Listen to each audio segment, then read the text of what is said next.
Ketegangan geopolitik di Eropa Timur kini semakin meningkat usai Rusia mengambil langkah ekstrim dalam strategi tempurnya. Musuh Ukraina itu diklaim telah menempatkan sistem rudal balistik hipersonik Oresnik di Belarus yang berbatasan langsung dengan Polandia. Sebuah manuver yang dipandang NATO sebagai persiapan matang Moskwa menuju perang terbuka pada 2026.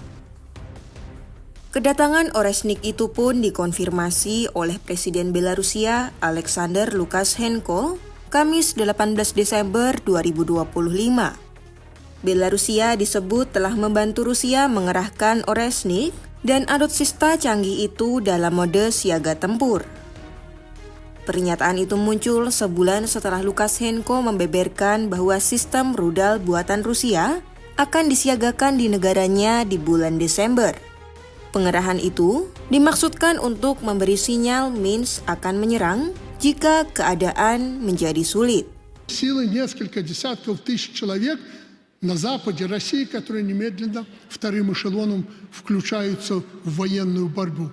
Первым идет Беларусь, нам надо реагировать, дальше нас поддерживает Российская Федерация.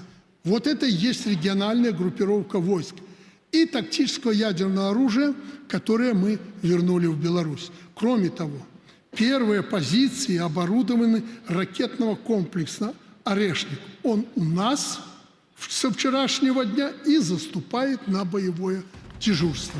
Kehadiran Oresnik di garis batas Polandia itu menunjukkan Putin tak main-main. Presiden Rusia mengaku angkatan bersenjatanya tengah mempertahankan inisiatif strategi penuh di bidang operasi militer khusus. Ia mengumumkan ultimatum yang sangat tajam kepada musuhnya dengan menyatakan Rusia memiliki kemampuan untuk mempercepat laju serangan.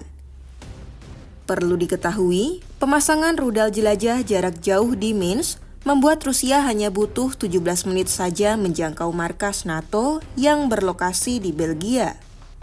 Sehingga, siapapun yang mencoba menjadi penghalang atau menolak untuk terlibat dalam diskusi yang substantif, maka Moskwa tak segan untuk menggunakan cara militer. Цели специальной военной операции, безусловно, будут достигнуты. Мы предпочитали бы делать это и устранить первопричины конфликта с помощью дипломатии.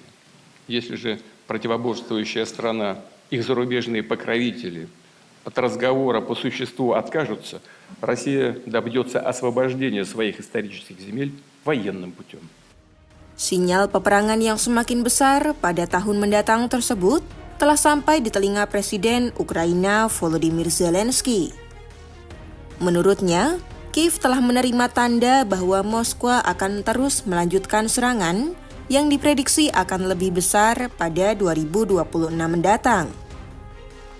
Zelensky meminta para sekutunya tidak mentah-mentah menangkap janji diplomasi Rusia. Сьогодні ми почули з Москви чергові сигнали, що наступний рік вони готують роком війни. І це сигнали не тільки для нас. Важливо, щоб партнери це бачили. І важливо, щоб вони не тільки бачили, а й реагували. Зокрема, партнери в Сполучених Штатах Америки, які часто кажуть, що Росія начебто хоче закінчити війну, але з Росії звучить зовсім інша риторика, інші сигнали. І як офіційні розпорядження їхній армії.